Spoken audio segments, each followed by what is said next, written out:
Hello, everyone. I'm Amandeep, and this is Suraj. And this is a podcast where we explore education, past, present, and future. Our goal is that in each episode, we will bring you insightful conversations, inspiring stories, and thought provoking ideas that challenge the way we think about teaching and learning. So, let us reimagine learning one conversation at a time. Today, we are going to start with a brief overview of a pedagogical approach that we came across, which is called as Reggio Emilia. And it seemed like a very interesting one.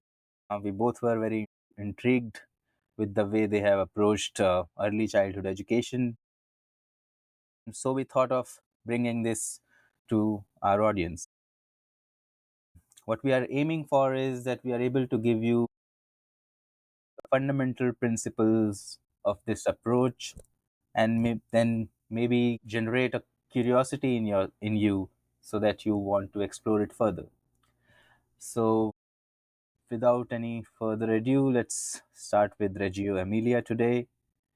So Suraj, what did what did you think about Reggio Emilia? Like, what were your initial thoughts? What sort of um, pleasantly shocked me was that this curriculum, Reggio Emilia, is decades old.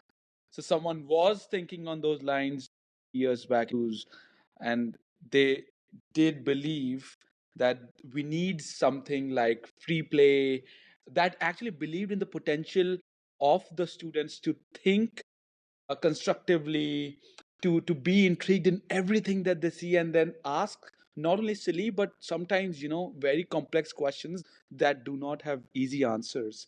And this approach is precisely trying to leverage that potential or that mindset of a kid to explore, to learn on their own, ask questions, get answers to those questions by themselves. Yeah, I think the seeds were kind of sown after World War II. So while we are not exactly sure like when schools started to implement it. But I think the preschool, which was opened by the municipality of Reggio Emilia, it was in around 1970s. So Oh, yeah, wow. I mean, it's quite old. That's true. It's not something recent, and then it might have been adopted by some other places as well. I think now there are schools in different countries which have adopted this curriculum and have built the entire school around it. And I think one thing which I was really surprised with was the mention of child led learning. They say that there is no structured, predefined curriculum. It's very organic in the sense that the teachers see what interests are coming up for the children in the classroom, and based on those interests, they decide what themes are coming up and then give them short term and long term projects which they work on with the help of the teachers.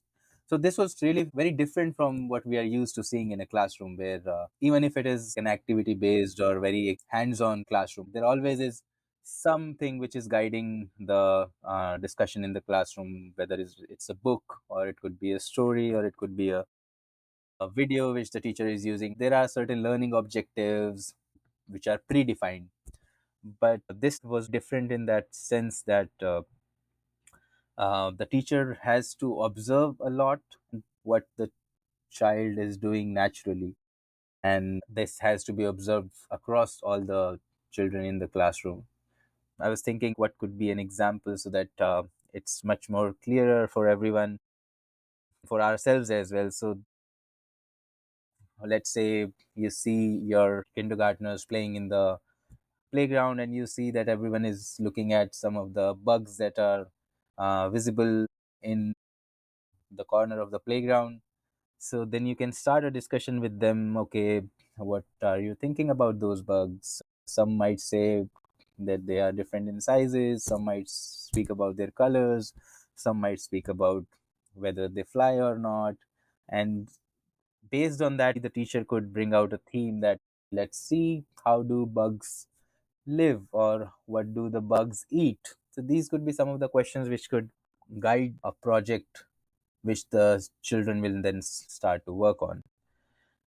So I think that this observation led approach to decide what the children will learn in the classroom is really something which I haven't seen in action before. And I was, I had a lot of thoughts when I started to read about it, that, okay, how does this happen? Like, what kind of themes come up? What kind of project come up for the children in the classroom? So that's what I was thinking. What do you think about this observation approach to learning instead of predefined objectives? I think an interesting thing that also sort of stood out to me was the role of a teacher in the current classrooms, or traditionally it has been the teacher is always looked up to by the Yeah, students in the classroom, yeah, that he she is the leader, and whatever he she tells me, that's the right thing. I know from my personal experience that my niece will pick up a fight on me if I try to question whatever her teacher has told her that day or maybe in the past. And if whatever I tell her is sort of a contrary or is different from what her teacher has told her, she will sort of, you just pick up a fight with me. So that much uh, so that's the impact of a teacher on a student, because the teacher is given that authority, that place in the traditional and in the current classrooms. yeah. And here the teachers are seen as a co-learners, observers. They are not leading, I think. And I think you imagine the impact of this setup where teachers are equals, Yeah. co-learners in the classroom. How much impact, or what kind of impact it will have on a kid's psychology, like as compared to our current classrooms. There's no leader, no one is dictating me. I'm the one, I'm in charge, I'm going to decide whatever I want to do, what I want to explore, and what my interests are. And I that teacher is there to help me, not to tell me what to do or what to study. And or not to tell me when is the study time, or when is the circle time, or when is the lunch time. And I think probably that industrial age that we are talking about in our first episode did not want those kind of students to sort of I think. graduate from school. What I was trying to tell you was, Mhm.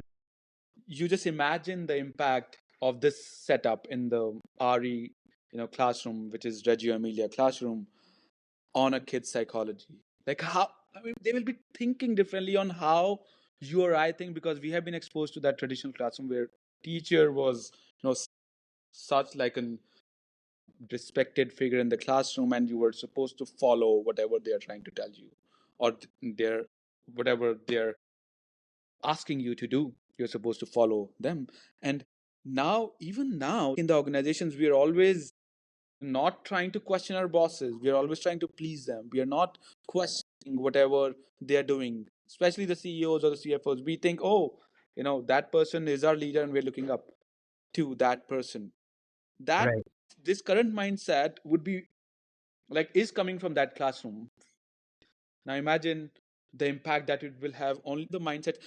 And I think another example that you already gave was, how, let's say, if they're going to study bugs, was thinking of how you could come out with so many projects that is going to make children interested in learning. Let's say how bugs fly, let's talk about Bernoulli's theorem. Let's, like you also said, like what bugs eat, let's talk about a life cycle of a bug. But I'm I'm not forgetting. sure whether the early childhood classes would be able to discuss Bernoulli's theorem. Not I early. get your idea. I I mean, get that's true. I I get mean, your idea that, like, but yeah, I think this is one of the key tenets of this curriculum, right? Which is basically giving voice to the children and honoring their voices, and not kind of thinking that we know better and we can guide children's learning. And it's a very different way of thinking about how children learn. And I think another aspect that you touched upon was that teachers are co-learners, right? So I think that's very true, that generally teachers are supposed to be playing a role of leader or an instructor who is directing things and guiding the discourse. And this approach is very different on that front, wherein the teacher is primarily an observer and a facilitator, where they have to have very strong observation skills and keep noting what the children are doing, what are they naturally interested in, and then they have to document it also. That's the next aspect I wanted to bring in, which is that the teachers document the work of the students. So they are observing them and guiding the classroom in a way wherein children are working on something they are naturally interested in. And then they are documenting that work to ensure that, one, they are able to discuss it with the parents, because parents also play a very different role in this approach, which is not where teachers are reporting back to the parents that this is what the children have learned or this is the homework, but they have to be more participative in the child's learning in the school. That brings me to the another fundamental principle of this curriculum, which is what role do the parents play? And they do play a much more active approach, wherein they look at the works documented by the teachers in the school. Sometimes teachers also work with them to document child's work at home as well, so that teachers can bring out those areas of interest in the classrooms, which is very different from what generally parents do in a traditional school. What did you think about the parent side of it? Do you think parents can play different role which could support the child's learning, wherein they are also being a part of their learning experience, or do you have any other thought about it? Oh, I'm totally on board with the argument that parents are very crucial in a child's learning because of the simple fact that out of 24 hours, the kids spend 6 hours at school and 18 hours back at home. So, if whatever project or problem the kids are trying to solve in school or in the classroom, if that is complemented by learning at home, like they can continue those discussions, that work of either problem solving or continue working on that project at home, that completely improves or enhance kids learning. I think another thing that I want to bring up here is the whole environment of a kid's learning, a network that I might call of a kid that is Mhm. trying to learn or explore something. It's not just school or at home, it's the whole community, like the street that they live in, or a colony, or wherever, that neighborhood. That is also important and critical, like engaging the whole community, not just the parents, but the whole community in the kids learning. And and I was thinking about thing that I'm parallelly working on is designing curriculum for kids who are trying to learn in emergency or crisis settings, Mhm. right? So even there, whenever there is any kind of disruption in the classroom, that community, those parents, they come, they become the classrooms and the school of a kid, because there was a bomb was dropped on their school building and they can't go to school anymore, but the learning has to continue. So I also see this approach, like, involving the community and the parents, not just as enhancing kids learning, but I would say robust and adaptable to not only difficult settings but to the current and the changing context. For example, even in a normal setting where everything is fine, let's say in Silicon Valley, and if those parents, those communities involved in the child learning by like 1,000 times, by 10x, let's say. So that's what I was thinking you know when this curriculum talks about involving parents and community. I think you're saying that even extending it to the community could be one aspect which someone could look at. And I agree. I mean, it depending on the context and depending on the place, the community can definitely play a big role, especially in the early stages of education, when children are young. Another aspect I think I would like to bring in here is the this phrase which I could see multiple times, which came up when I was looking at this content, which is the 100 languages of children. I think we do understand it in a way that children try to express in different ways, and the focus that this uh, curriculum or the pedagogical approach puts on providing kids different avenues or different modes to express themselves. As you are observing children, you are figuring out their interests. Then, based on those interests, you are providing them projects to work on. Then, we are observing them, documenting their work. And then, the children are not forced to work on a project where they have to, let's say, write something or they have to do something in just one way. They can explore different ways of working on that project, which is they could either draw something or they could use some form of theater, of course, with guidance from the facilitator or the teacher.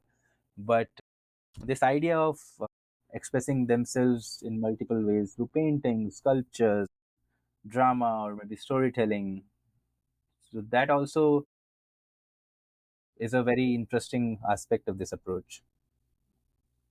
I mean, definitely that same quote stood out to me as well. 100 languages of children or of kids. Kids do express in different ways. Kids do learn in variety of ways, and I totally am on board. I'm not a very art person at heart because I was like probably never involved. I did engage myself in drama in high school and quizzes I think things like music, paintings, exploring art does impact a kid's learning for sure. Um, there are studies that have documented the impact of exposing children early on to a musical instrument on their language learning. So you see, if music and singing can impact how children learn language or how quickly they pick up some language, certain language, definitely other forms of art will have an impact on kids learning. And sorry, go ahead. So I was also thinking in terms of how do they assess children, right? Because if you are having this very different approach towards not having a predefined curriculum, then Yeah. one question that comes to mind is how do you assess children? And I think the documentation part is one of the major parts of the assessment. Like when you are documenting the work of the children, and it's not like you are documenting it once a month, like every day, if your child is doing something, it is being documented in a certain way, either through a video or through a written sort of a report which the teacher is writing. And then the parents also play some part in it when they are documenting it at homes. So that aligns with the approach, right? It's not like ultimately the students are then forced into a standardized assessment or that kind of a structure, which Mm. would go against the whole idea of children being able to define their own learning experience. This part was also another aspect of the this approach, which was very different from how children are assessed right now, maybe in other schools or other traditional places of learning.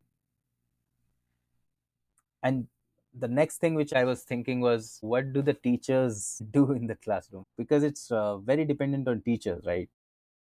How do they facilitate these kind of learning experiences? And what skills do they need? How do you prepare such teachers? So I think one thing which I understood from reading about it was that the teachers come into the school as apprentices. So they work with teachers who are already in the school to learn how to facilitate these kind of classrooms. And then they start to take on their own classrooms slowly and steadily. So it requires an apprenticeship model where teachers need initial support to be able to manage, for example, this different groups of students will have different interests coming up. So you need to have some parallel projects running in the classroom. And once there are different projects running, you need to guide them simultaneously during the classroom, and you need to ensure that they are engaged in that classroom. This requires a very different set of skills in terms of facilitating different interests for different children. I mean, definitely.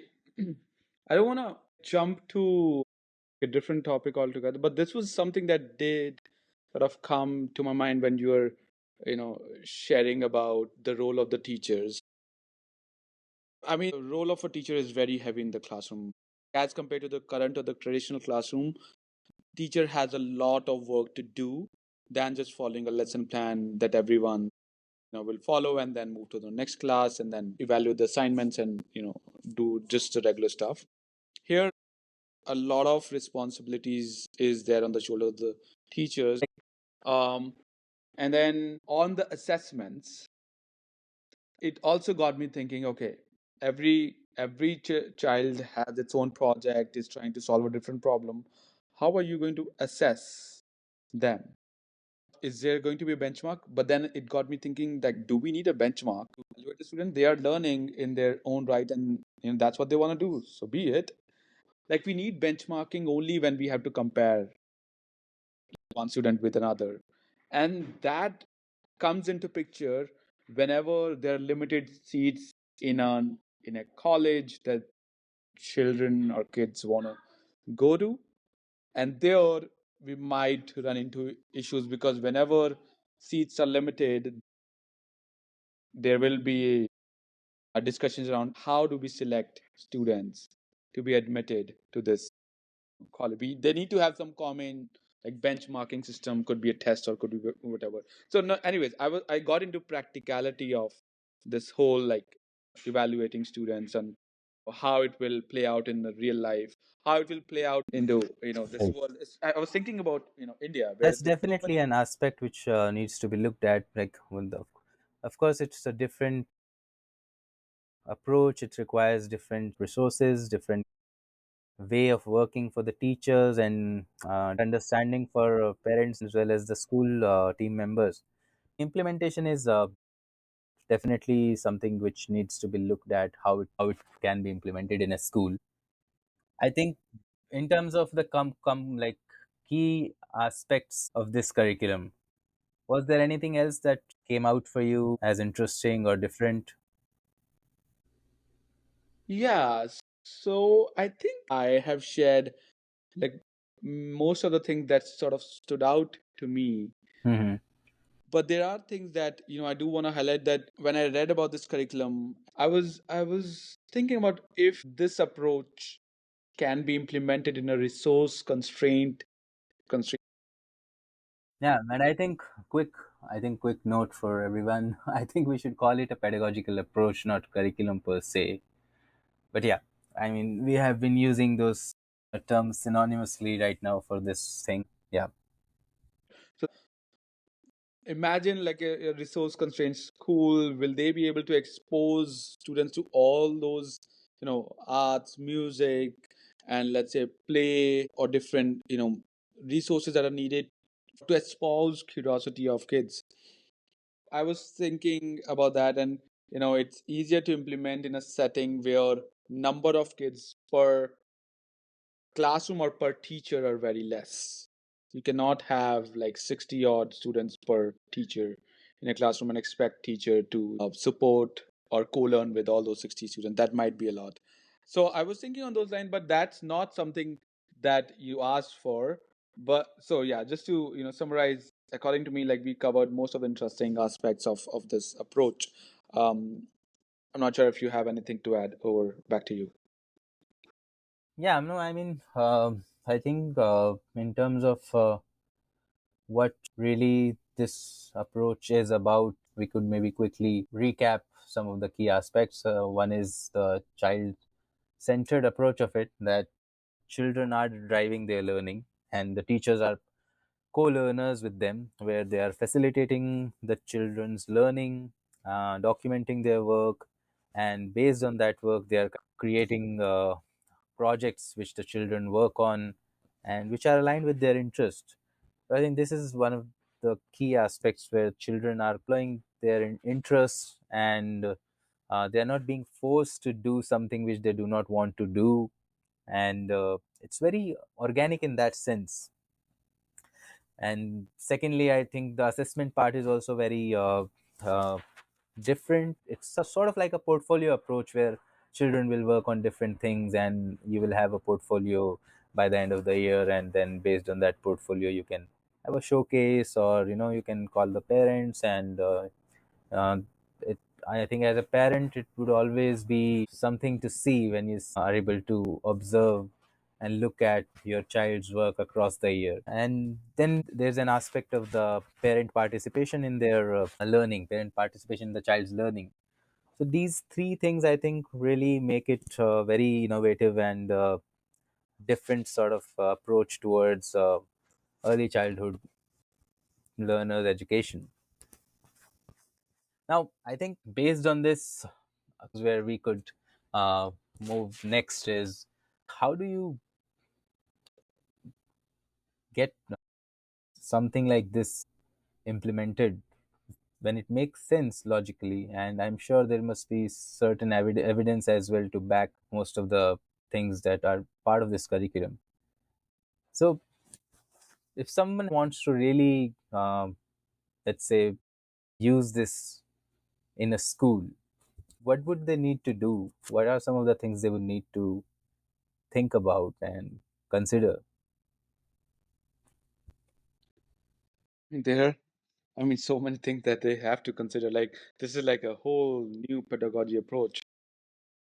Just approaching child's learning very differently. You might have, there are a lot of stakeholders involved in a child's learning, and then everyone has to firstly agree.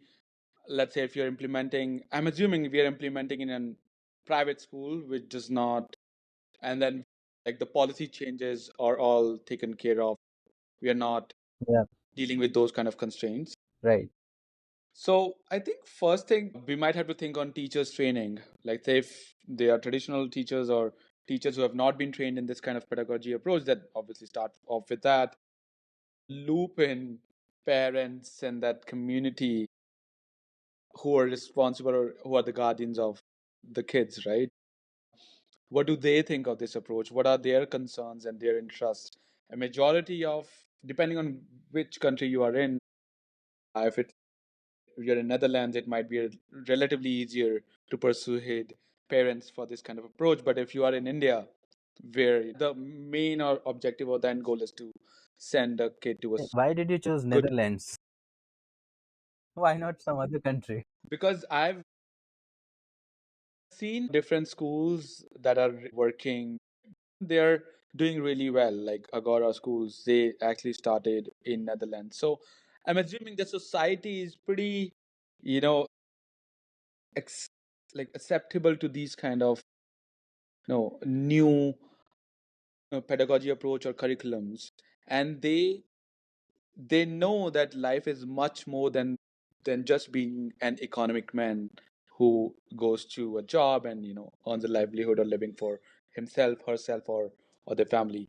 So you're saying teachers are the one side of it, which I agree. I think we touched upon it briefly, that how do teachers become skillful in such an approach?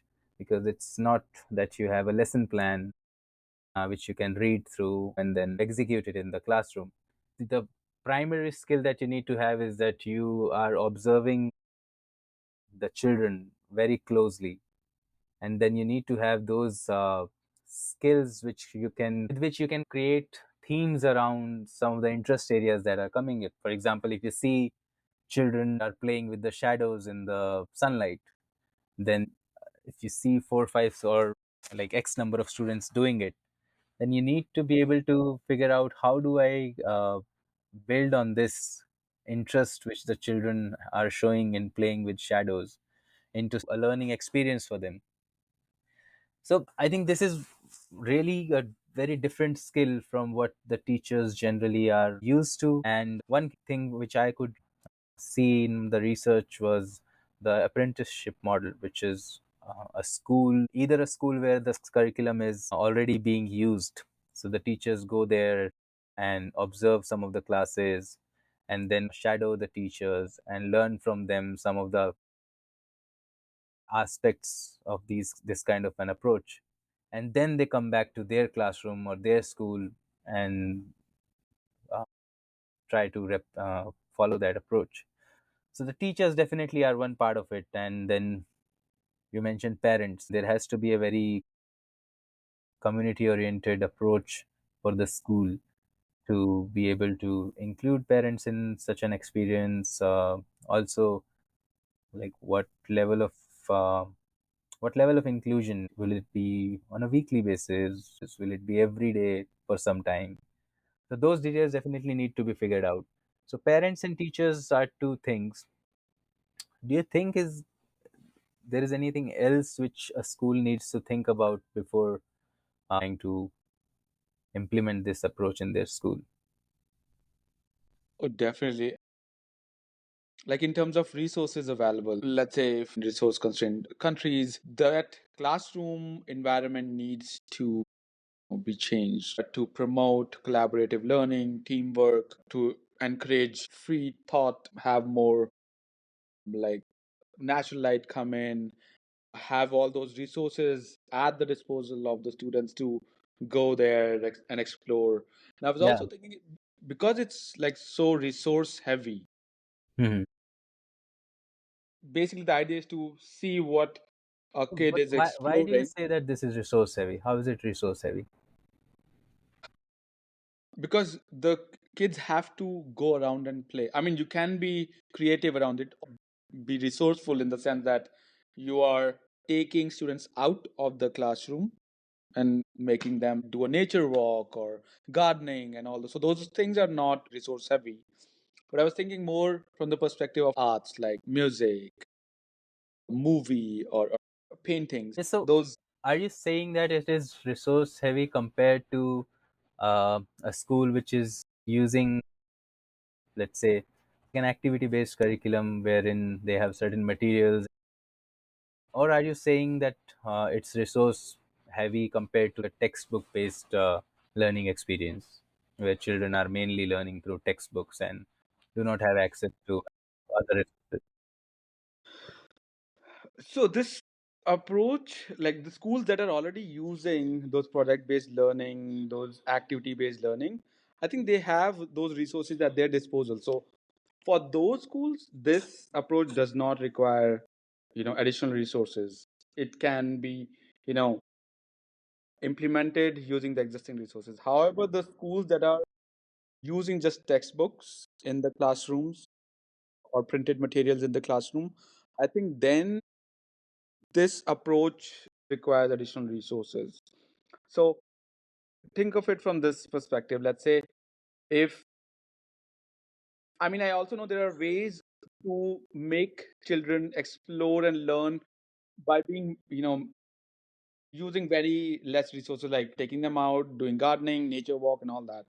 But let's say if you want the kids to learn more complex things, say coding or robotics or maybe musical instruments, guitar, violin or whatever, then kind of resources that you have to give or expose the children to are very expensive to get or can put a constraint or strain on school's budget.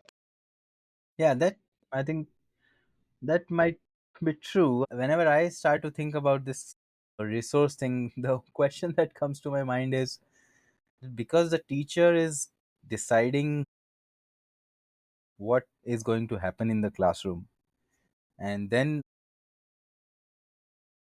it will depend a lot on the teacher's ability that what kind of projects he or she envisions in the classroom for the children. So I think I'm just thinking that maybe this could be managed by the teacher through thinking simple projects which require simple materials, not really very expensive, or those kind of materials which are not readily available. So I think that's where I am coming from, that essentially it is not resource heavy, but yeah, it could become resource heavy depending on how the teachers go about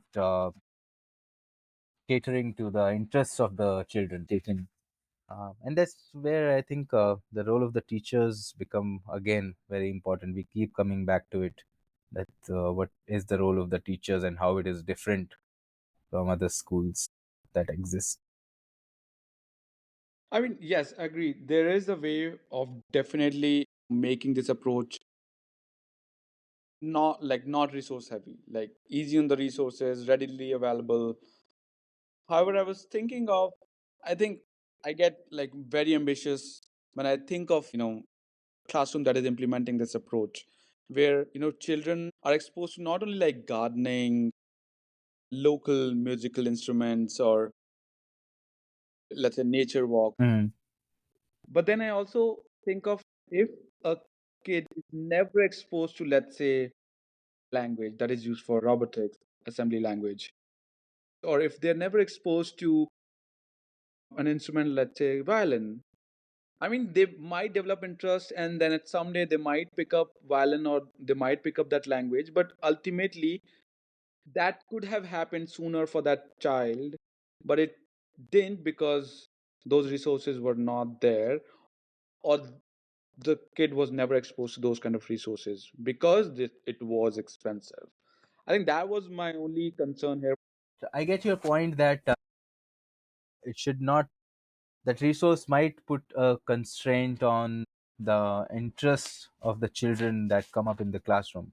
Maybe some child heard about something related to, let's say, computers, or something related to chat gpt might become a very famous name for grade 1 2 students going forward.